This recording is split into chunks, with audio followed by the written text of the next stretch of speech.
En fait, donc, sur ce projet LABEX, on a dans un premier temps initié de mesures de vulnérabilité à la sécheresse de la vigne.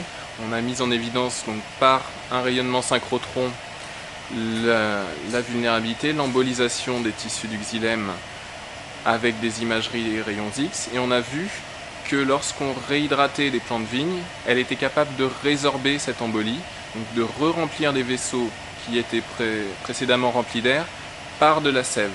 Et ça, sous des pressions positives.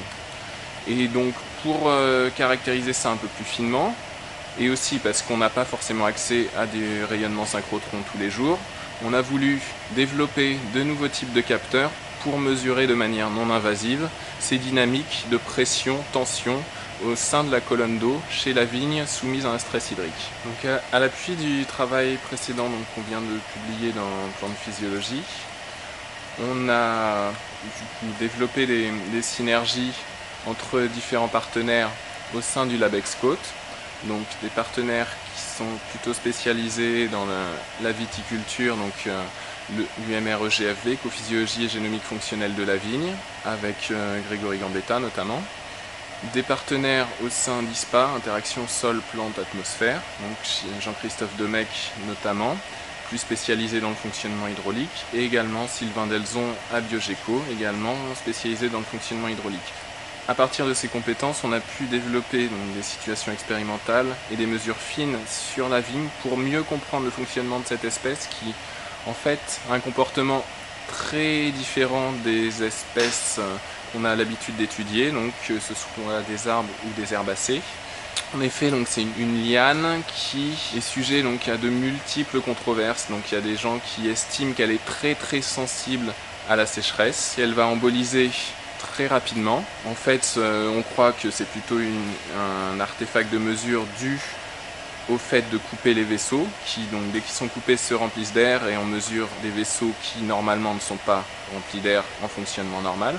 Donc c'est pour ça qu'on a fait des expérimentations en conditions non invasives sur des plantes entières, et qu'on s'attache à toucher le moins possible l'appareil aérien de cette plante lors des mesures. Donc on a développé ces techniques de mesure non invasives.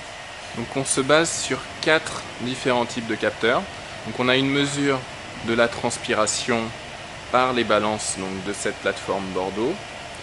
Donc, on a une mesure de la dynamique de poids en temps réel, donc on sait la quantité d'eau qui est transpirée. On a une mesure de variation de diamètre, donc on peut regarder donc, en temps réel également la contraction de la tige pendant la journée, pendant la phase de transpiration, et la dilatation de cette tige la nuit, lorsque les tissus se remplissent d'eau. On a une mesure de tension de la sève, donc avec des psychromètres. Donc, lorsque la plante est en transpiration, donc la colonne d'eau est tirée par le haut, par la transpiration, et donc cette colonne d'eau est sous tension. Ça, c'est mesuré par le psychromètre. Et on a une mesure, donc lorsque la transpiration cesse, la sève va être pressurisée par l'appareil racinaire, et donc on a une mesure cette fois de tension de sève, mais positive. Donc on a à la fois les mesures de pression, de tension et de transpiration de la plante qui reste en fonctionnement. Donc on essaye d'avoir des appareils de mesure qui sont le moins invasifs possible pour le fonctionnement de la plante. Les dendromètres sont assez utilisés pas mal par les forestiers, donc sur des mesures de croissance. Là on est sur une dynamique un peu plus fine, donc de cycle journalier, où on voit le déchargement-rechargement en eau des tissus aériens. Les capteurs de pression, donc je me suis appuyé sur des compétences de François Beaujard à l'INRA de Clermont-Ferrand, au labo du PIAF, à l'UMR PIAF, qui utilise ce genre de capteurs depuis des années pour mesurer donc plutôt dans un contexte hivernal la pressurisation au printemps. Donc entre fin d'hiver, début du printemps, comment la pressurisation se met en place pour résorber l'embolie chez des arbres. Les plateformes de mesure de la transpiration, c'est un outil puissant qui est développé ici. Ce sont quelque chose qui permet en tout cas de mesurer finement la transpiration.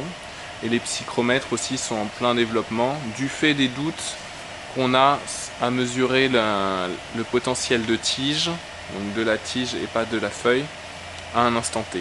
À l'université de Davis, il y a des gens qui s'attardent à regarder la résorption de l'embolie, mais a priori, On est quand même assez leader sur cette thématique. On est vraiment au niveau du front de science à l'heure actuelle. Là, il y a peu d'expériences qui sont menées et on va apporter des choses vraiment importantes pour la compréhension des statuts hydriques de cette espèce, mais également d'autres espèces.